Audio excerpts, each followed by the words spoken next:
Good morning. This is Pastor Barbara, aka Preacher with Parrots. Today is June 5th, 2016.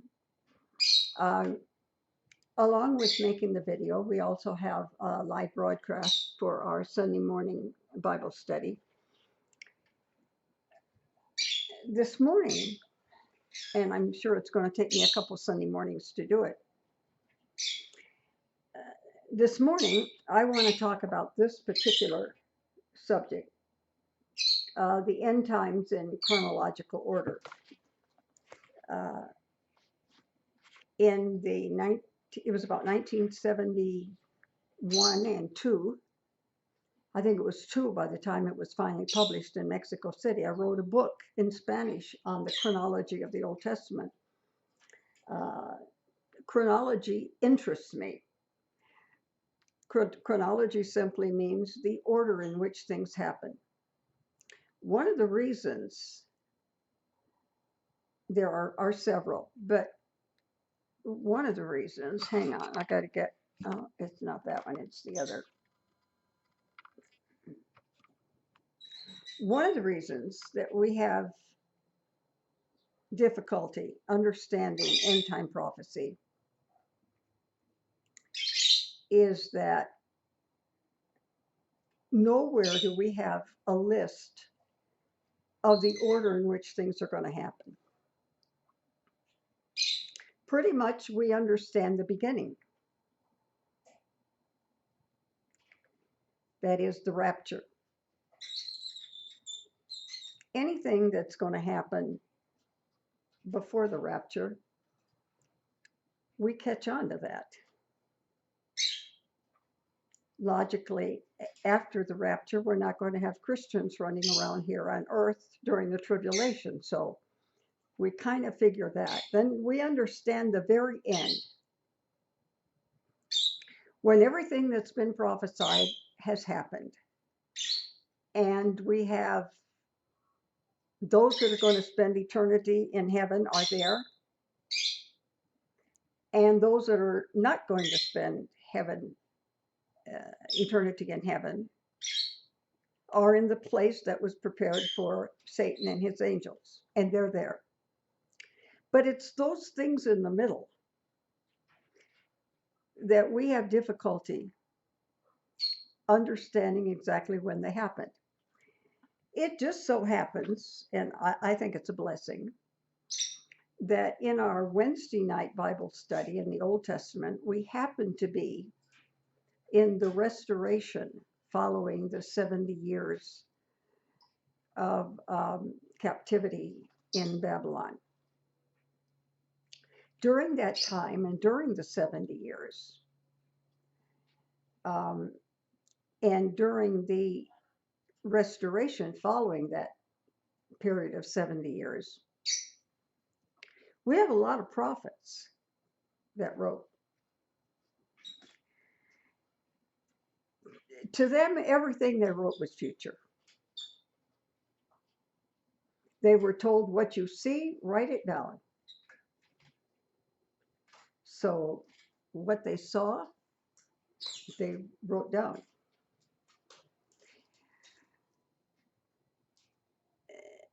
As you've heard me say before, if any of them saw a vision of an airplane, they would have described it as a large metal bird.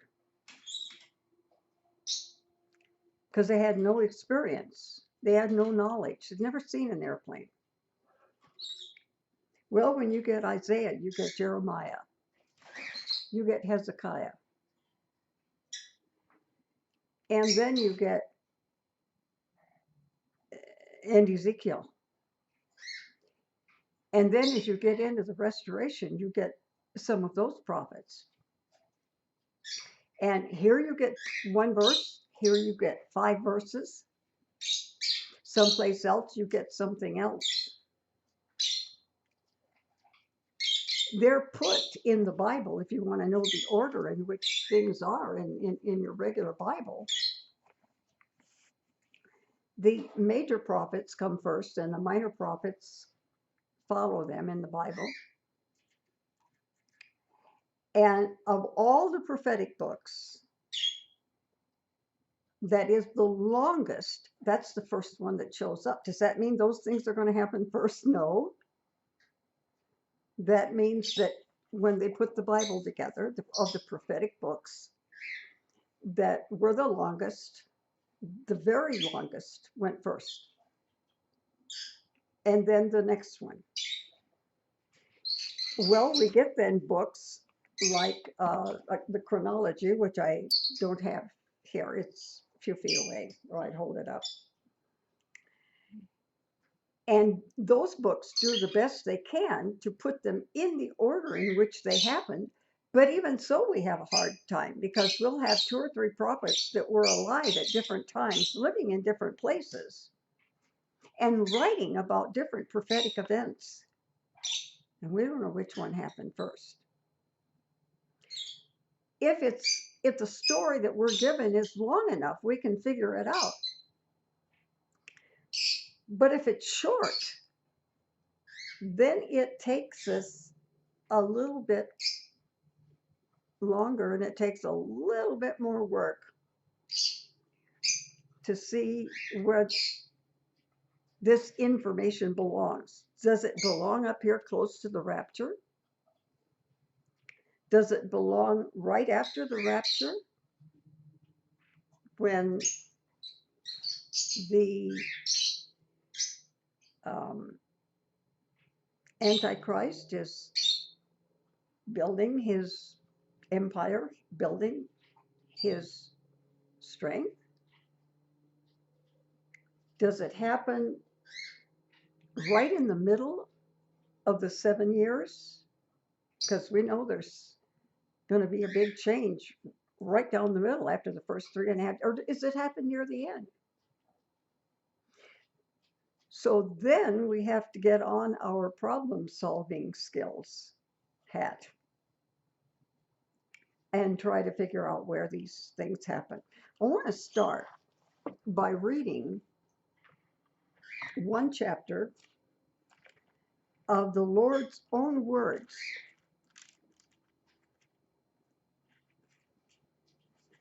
when the disciples asked him about the end times. And that's in chapter 24 of Matthew. And I want to start here. And then I will go back to a few events that have already happened that tell us that we are very, very close to the end times. As Jesus left and was going out of the temple complex, his disciples came and called his attention to the temple buildings. He said, "Don't you see all these things? I assure you, not one stone will be left here on another that will not be thrown down." In other words, this whole temple is going to be destroyed. Well, he was sitting on the Mount of Olives, so now they've gone a couple miles, 3 miles. The disciples approached him privately and said, "Tell us, when will these things happen?" This temple being destroyed. Not one stone on top of another. When is that going to happen? And what is the sign of your coming and of the end of the age? So we're definitely talking end time prophecy. We're not talking about some prophecies which have a double fulfillment. They have to do with Israel going back from Babylon to rebuild the temple under Nehemiah, the builder, and Ezra, the man of God, the prophet, the Bible teacher, and then dear old Cyrus II, who was footing the bill. But some of the scriptures that refer to that restoration are also referring to another restoration. Okay, so we're talking about the final restoration, the end of the age. He said to them, watch out that no one deceives you, for many will come in my name saying, I am Messiah. Have you ever heard of the Mahdi? Have you studied enough of the Islamic faith to know they are expecting Mahdi and believe that he's possibly alive with the previous leader of one of the Mideastern Islamic states? There are many saying, I'm the one everybody's looking for. For many will come in my name, saying, I'm the Messiah, and they will deceive many. You're going to hear of wars and rumors of wars. Well, I don't believe we've been out of war. I was born after the First World War. There was a depression that followed. And I was born during that depression. I was in elementary school on the 7th of December when the Japanese bombed Pearl Harbor, Hawaii, and the U.S. entered that war.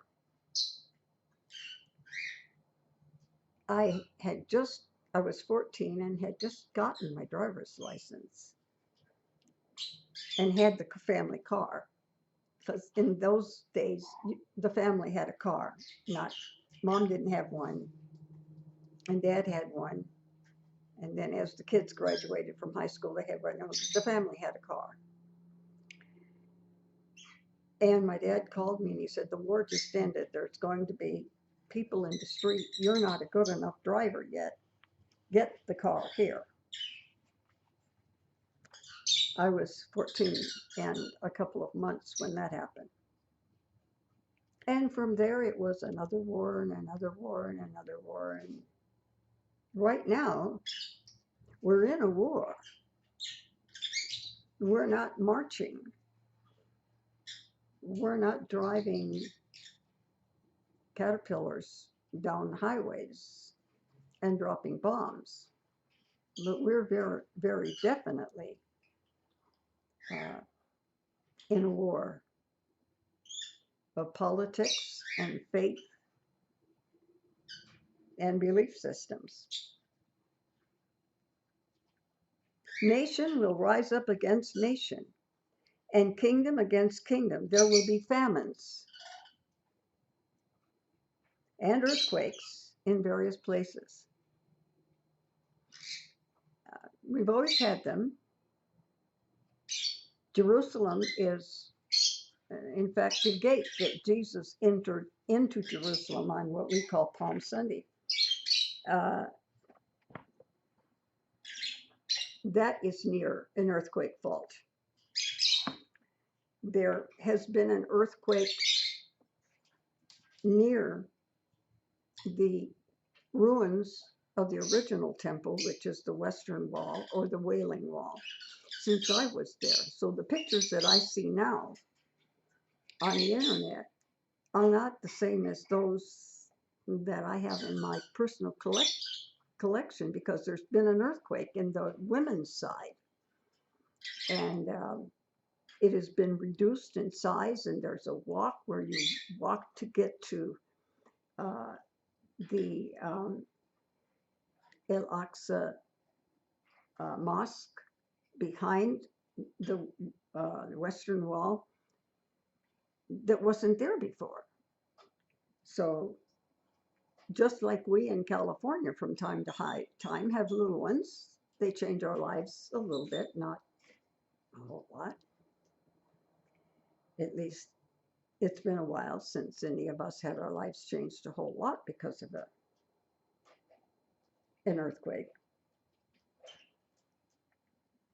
And these events are the beginning of birth pangs. What's a birth pang like? Ask any mom, especially the first baby, the first one. It's the first time you've experienced it. People have told you what it's going to be like. They'll say, yep, that's what it is. It'll be gone in a minute. And you're saying, uh-huh. And then it returns, and then they get more frequent. And then they get harder. And then you don't care who hears you scream. It's bad, and you're going to scream. In other words, it grows in intensity. And the closer you get to the event, the stronger and the more frequent these little clues that we've been given happen. Verse 9. Then they will hand you over for persecution. They will kill you. You will be hated by all nations because of my name. I think probably, well, I could name some religious faiths that you are not allowed to make fun of in school or on the job. Christianity's not there. People can make fun of me, of you, all they want.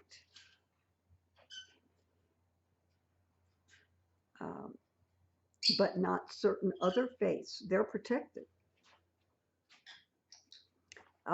One thing that I will mention, because we're going through it right now, and it's this thing about transgenders using whatever bathroom they find fits their gender, especially their gender for that day. When has it ever been? I'm in my mid-80s. I can never remember when majority didn't rule. Majority rules. If you've got 100 people and saying a certain word on television or printing it in the newspaper offends 75%, then you don't use that word.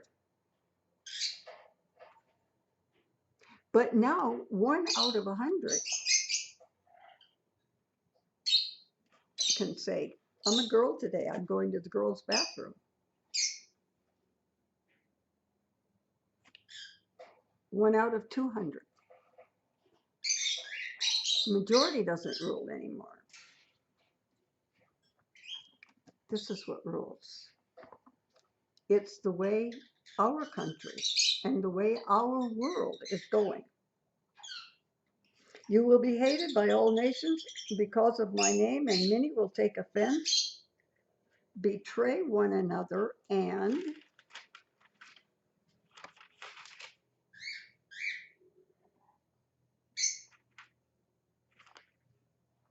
hate one another. Many false prophets will rise up and deceive many.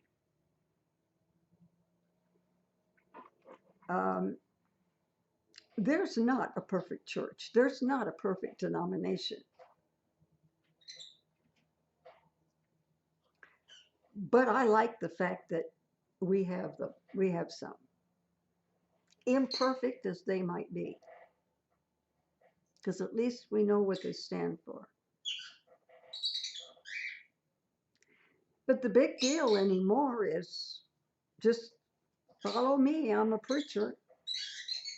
If we can't get everybody in our 500-seat church, we'll build a 1,000-seat church, a 20,000-seat church. Doesn't make any difference. We'll just build a big thing. And who will decide what will be preached here?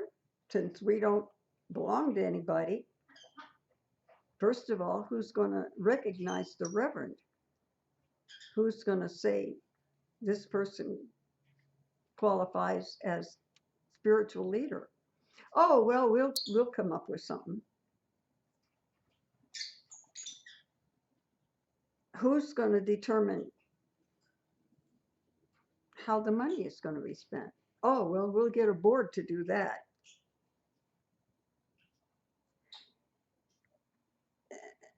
I don't know what they're reading, but it's not this book. So imperfect as many churches are, at least when you walk by and you see the name on the outside, if you know anything about that denomination, you know what they believe.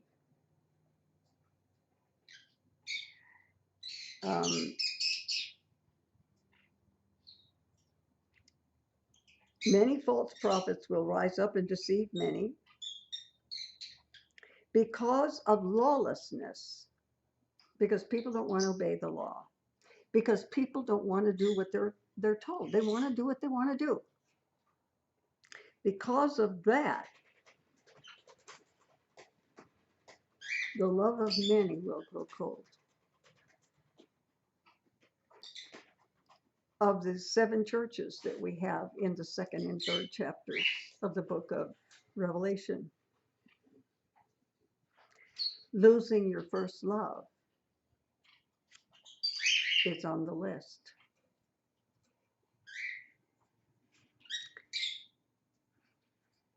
Religious faith, if you're a Christian, is all about your relationship with God, your obedience to His wishes for you.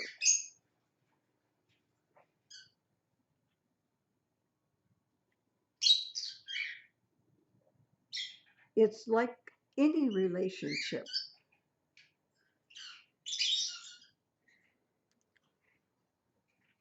That time has damaged.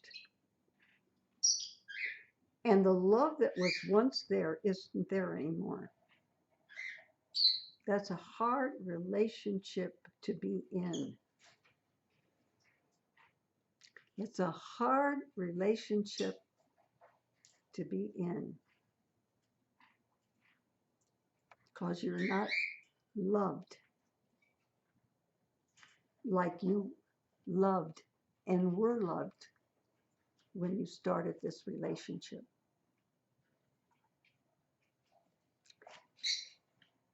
And relationships don't just go. They get better or they get worse.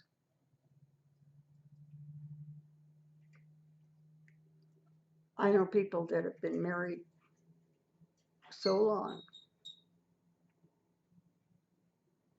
they can't remember life without their spouse. Some people that I know have been married over 60, 65 years, 70. They don't know, they can't remember what life was like without them being a part of a relationship. And some, it's just there for show. When the company has a dinner or a Christmas party or something, the spouse shows up. But basically, she does her thing, he does his. The first love is gone. But the one who endures to the end will be delivered. It's not those that start on the way that get off the train at the end of at the last station. It's those that start, get on the train, and stay on. Through the mountain, pulling up the mountain when the thing barely goes, and going down when you're not sure the brakes are going to work, when you don't know you have enough coal to pour into the engine to get you to the next coal dump. When all that is over with at the end and you're still on that train, you made it. The good news of the kingdom will be proclaimed in all the world as a testimony to all nations, and then the end will come. Well, when I was born,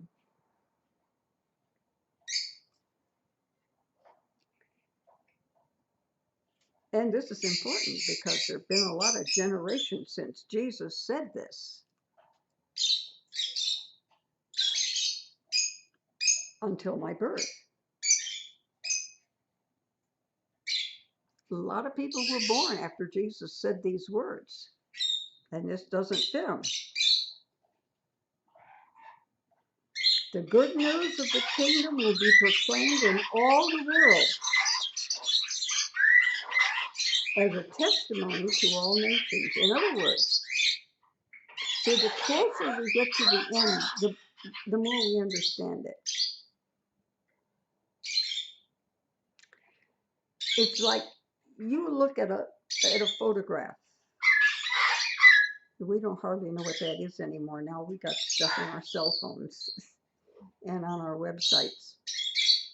We don't hardly know what an album is anymore.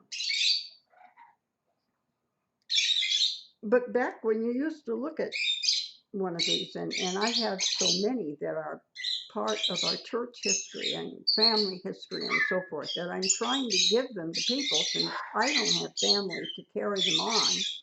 I want somebody to have that original thing that, you know, when you stood there with the brownie camera and held it this way and did that, not this way, but this way, that kind of brownie camera. I want church denominations and libraries and places of history to have those original things. Well, one of those original things that is going to serve as a testimony, one of the things that's going to happen, that's going to say to people, you're getting close. You look at that photograph and you don't see anything on there that makes any sense to you because you're not close. But you get closer. Here where I live in the mountains, when I go down the hill to the doctor's, I get on a side road at 6,000 feet high. And the doctor is at about 1,000.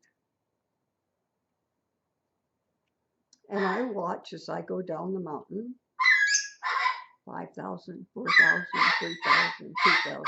But in addition to watching those signs, the trees change. At 6,000, we got firs and pines.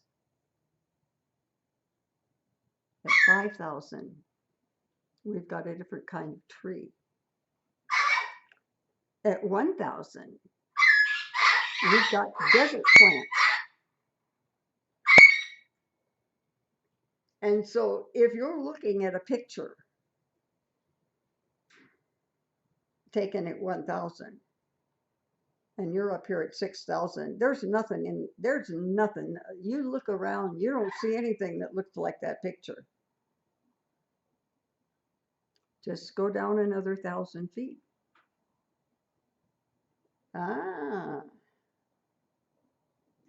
There's one tree I hadn't noticed before, but we just passed one like that.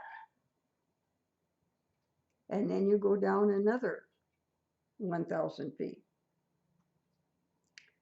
And the closer you get,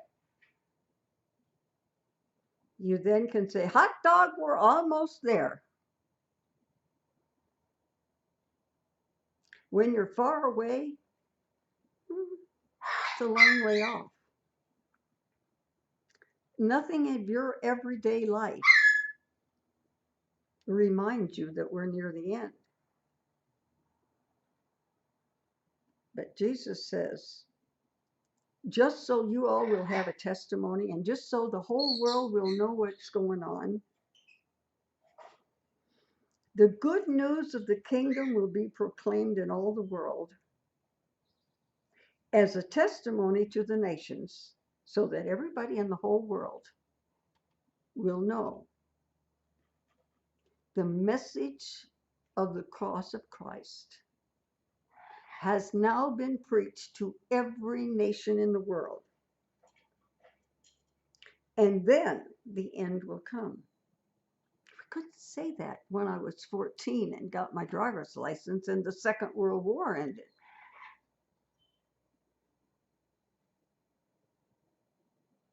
But we can say it now.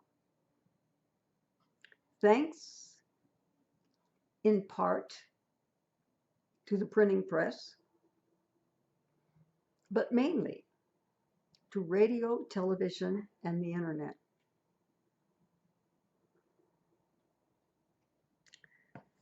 I talked to my mentor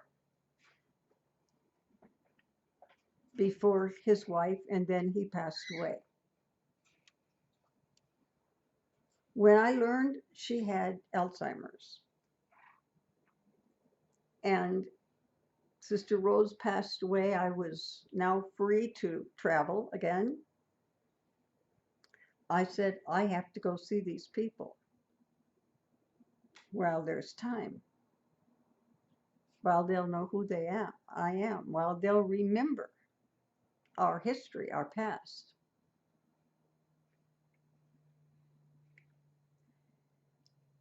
I was in Bible college. I was at the end of my sophomore year when Israel became a nation.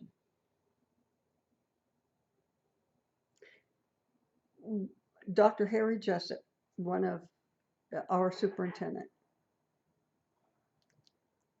one of the most brilliant scholars of that time,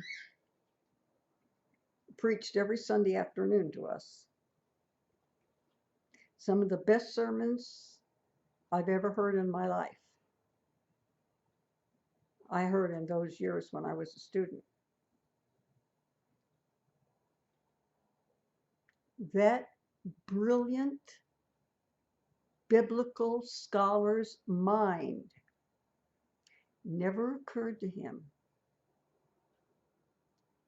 that Israel becoming a nation was important.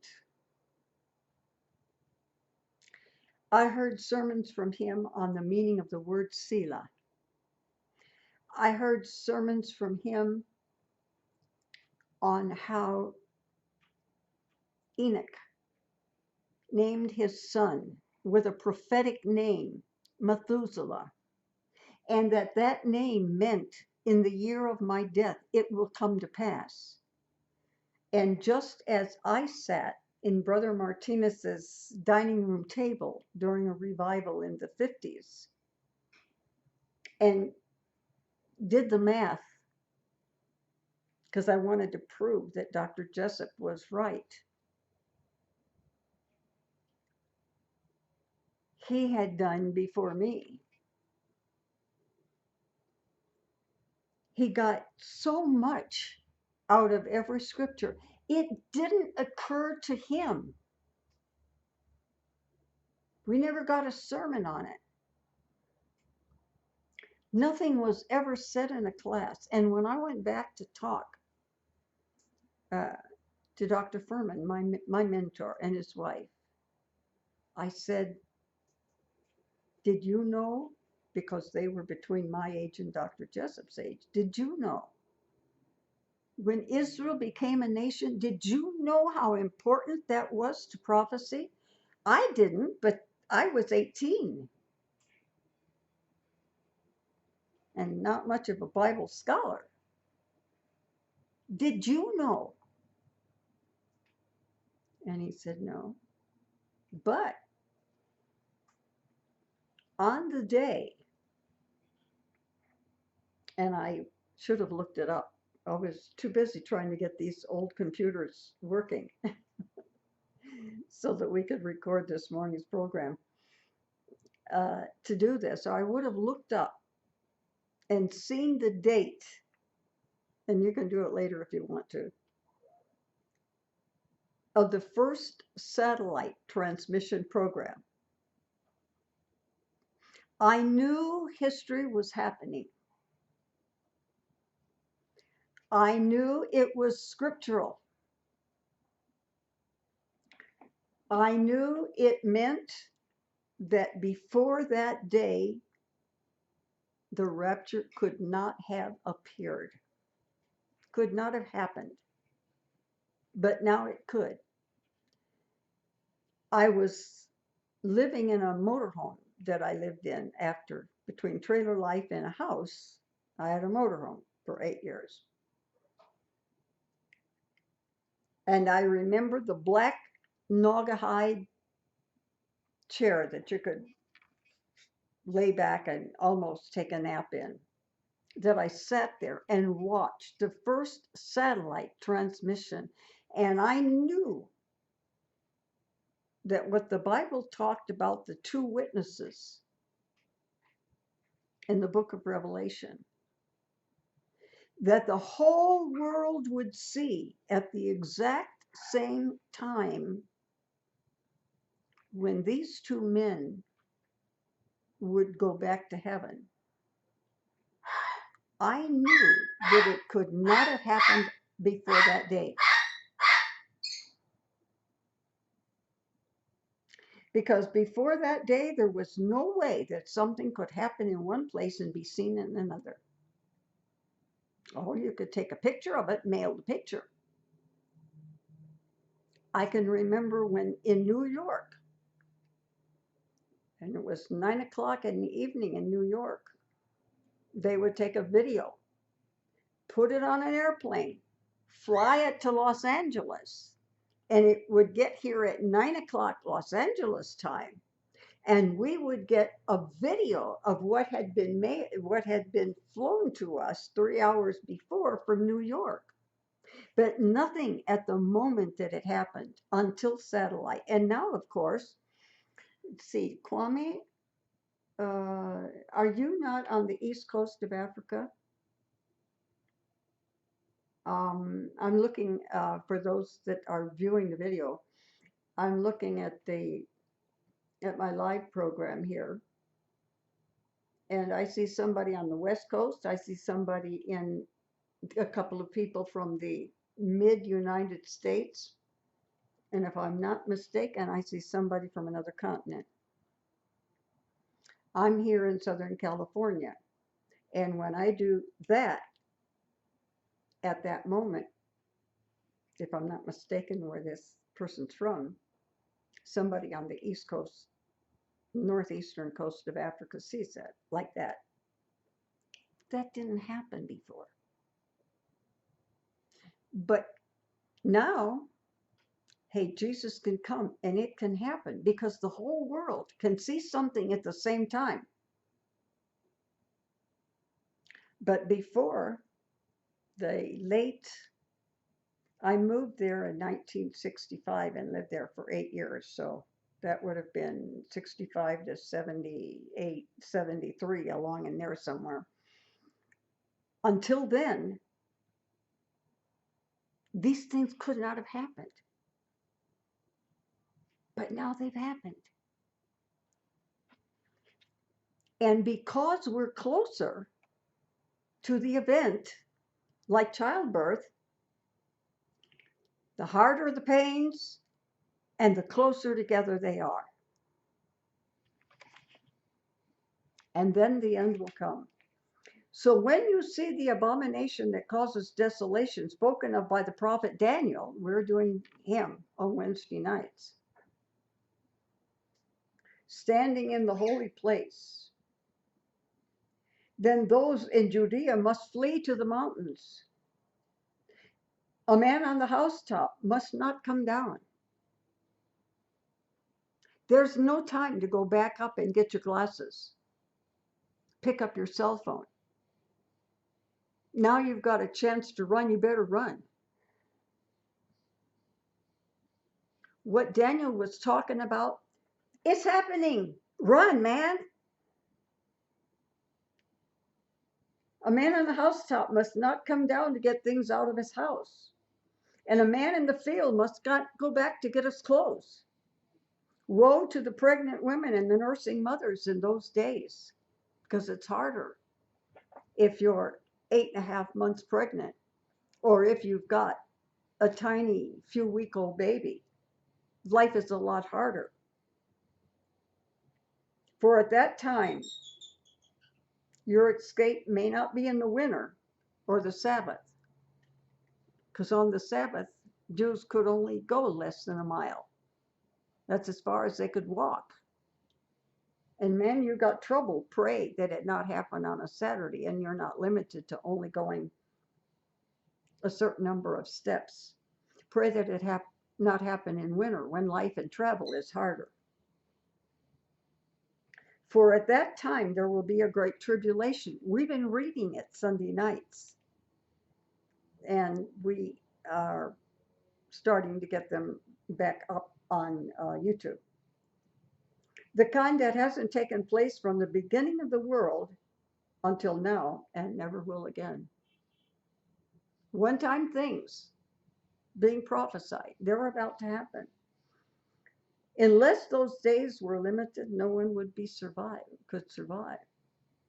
If the Lord let Satan do whatever he wanted to do, there would be no human life left. Then anyone tells you, look over there, that's Messiah.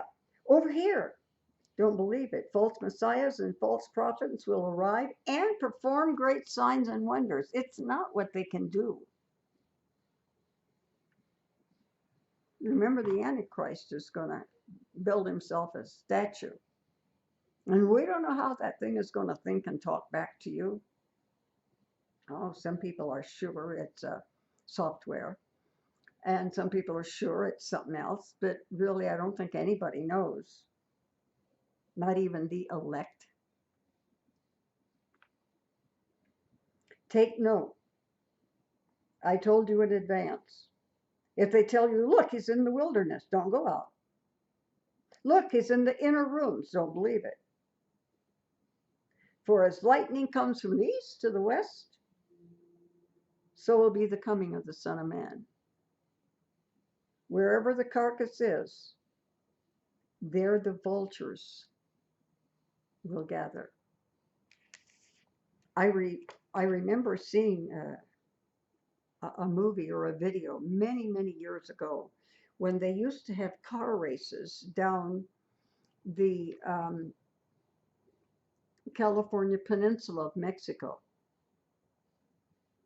And this was years ago when life was hard. Some cars would quit running and they would be out nowhere, no food. The car would quit. Somebody would be sick. Somebody would die. And I remember hearing these stories of how hard those races were. And one of the things that impressed the person who wrote this story was the buzzards. Somehow they knew when the end was coming. Somebody would start walking slower, hadn't eaten in a few days, sick. They're on their last leg. And them buzzards just flying around, waiting for them to fall and drop and die so they could eat what was left. That that impressed me very much at the time I first heard about it. As far as the east is from the west, so will be the coming of the Son of Man. Wherever the carcass is, the vultures will gather. Immediately after the tribulation, the sun will be darkened, the moon will not shed its light, the stars will fall from the sky, the celestial powers will be shaken. We've gone through some of those 21 plagues. Then the sign of the Son of Man will appear in the sky, and then all the peoples of the earth will mourn. They will see the Son of Man coming out on the clouds of heaven with power and great glory. You don't see Jesus coming to earth. When Jesus ascended into the cloud, the angels looked down at Peter, James, and John and others and said, "What are you looking at?" The same way you see him go, you will see him come back. He went in a cloud. And the next time you see him, it will be in a cloud. This is not the second coming, because he's not coming to earth. He's coming in the cloud above the earth. And he's coming with, what did we read last week or the week before on Sunday night? Thousands of 10,000s of 10,000s of angels with him. He will send out his angels with a loud trumpet. They will gather his elect from the four winds and from one end of the sky to the other. Now we go to another clue. There are two countries that claim the eagle as their national bird, the United States and Mexico. In Mexico, there was a prophecy in the area of what is now Mexico City that one would be able to find a small little lake with a plant, cactus-like plant growing out of it. And on that plant would be an eagle. And that has specific meaning to the history of Mexico. And the United States has its eagle, which has its meaning to us.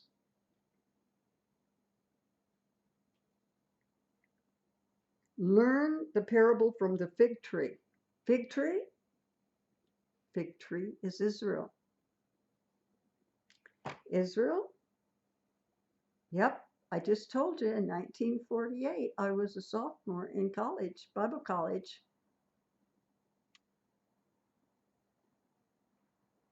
Learn the parable of the fig tree. Israel. As soon as the branch becomes tender, it sprouts leaves. You know, summer's coming. No plant in its right mind would sprout leaves in the middle of the winter. So watch Israel. When it sprouts leaves, you know that summer is near. In the same way, when you see these things happen, recognize that he is near at the door, I assure you. Now, I read this whole chapter in order to read this verse. I preached on Ezekiel 38. when I was pastoring a small church here on the mountain for a couple of years when they didn't have a pastor. I preached on the bones coming together, dead, but coming together, and new life being breathed into them. And this generation, this is an important word, this word generation. This generation, I'm going to tell you what generation that is because I've read books that say it's 20 years. I've read books that say it's 30. I've read books that say it's 40. And I got a book over there that says there ain't no such thing. This generation, I preached on it that day. And the whole church came to me and said, would you mind if we had one more service a week so you could teach prophecy? Or you want me to have another service that you got to come to? Yeah. We want another one just so you can preach prophecy because of what I said. And what I said because of this. This generation will surely not pass away until all these things take place. Heaven and earth will pass away, but my words will never pass away. What is the generation that is going to precede the coming of the Lord in the air with the sound of the trumpet and the angels? Well, when I came back, I took a year off and the 2 summers on each side, so about 18 months, and went to 2 different countries to minister in 2 different Bible schools.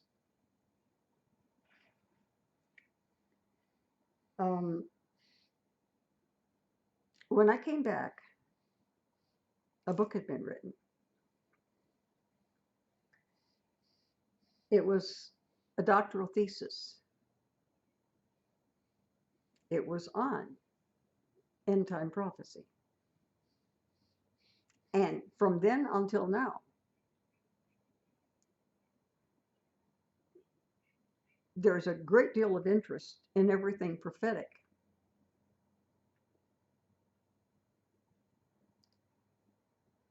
But what about this generation will not pass away till all these things happening? We better know what generation we're talking about. Was that my dad's time? My time? Kids' time? Well, you know, you may not be old enough to realize it, but the older you get, the smarter you get. Because you learn from your mistakes and you learn from other people's mistakes. And I learned not to speak up and answer a hard question until I was absolutely sure I had all my facts, all my ducks in order. And I sat while everybody said a generation was 20 years. And then again, 40 years. Well, that was in the early 70s. It's been 40 years. The Lord has not returned. What's going on? This generation,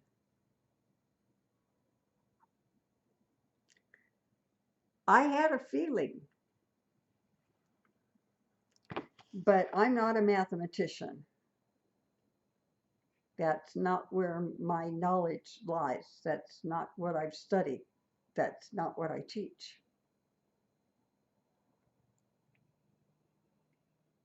But I know enough to keep my mouth shut, let my brain do some work, seek the Lord, get the facts. When this generation, what is the generation we're in now? It is so easy. I don't know how I was smart enough to figure it out, and so many didn't. And I just read last week for the first time. I'm not saying I'm the only one that's thought it up. Nobody has ever written about it that I read or preached about it that I saw. But it's possible that I'm not the only one that had the same idea. But come on. This generation is the people that are alive right now. If your grandpa died last week, he's not part of today's generation.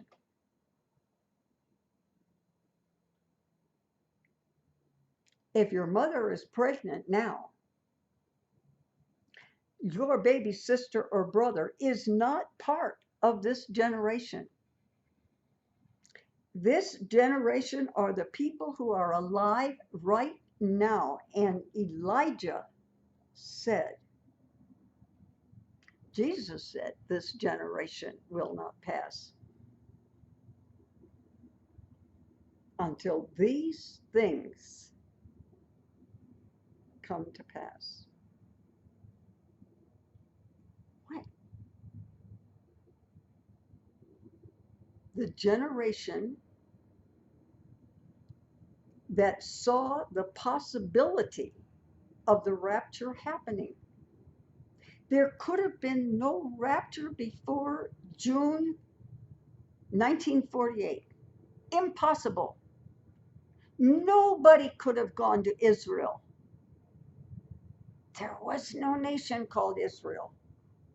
There were years Jews were not allowed to go to a place called Palestine. Oh, yeah, God had given it to their parents. There was no country by that name.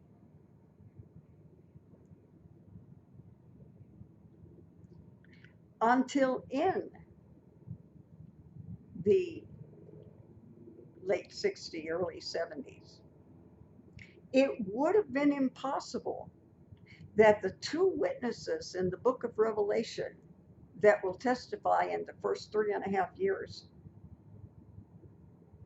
could have been seen by everybody in the world when they ascended into heaven. Impossible. There was no media, there was no method available, but there is now. And some who saw those things, I believe, will still be alive when those thousands of 10,000s of many 10,000s of angels and the trumpet blast sounds and Jesus comes a little bit closer in the clouds. Somebody from that generation, oh, a lot of us are gone. A lot of my students have preceded me in death, younger than me. But there's some of us old guys around. This would include what's known as the baby boomers.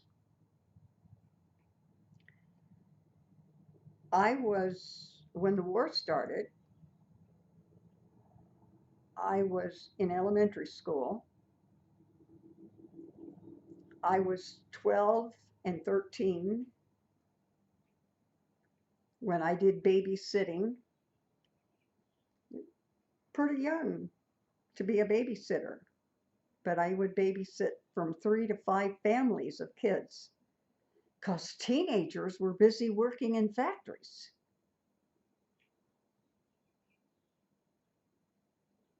Baby boomers were the result of men and women trying to keep the husbands from going off to war because there was a draft. My dad, because by that time I was an older child,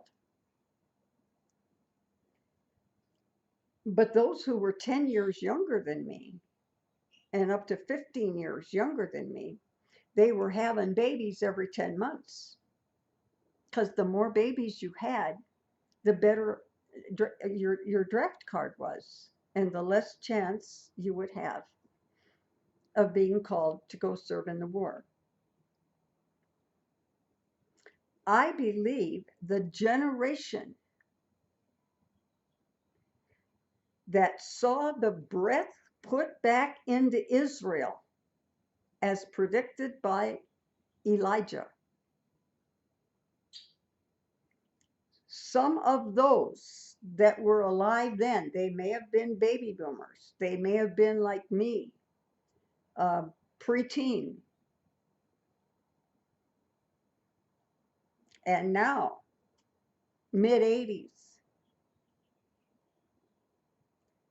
But I believe that some from that generation will still be alive.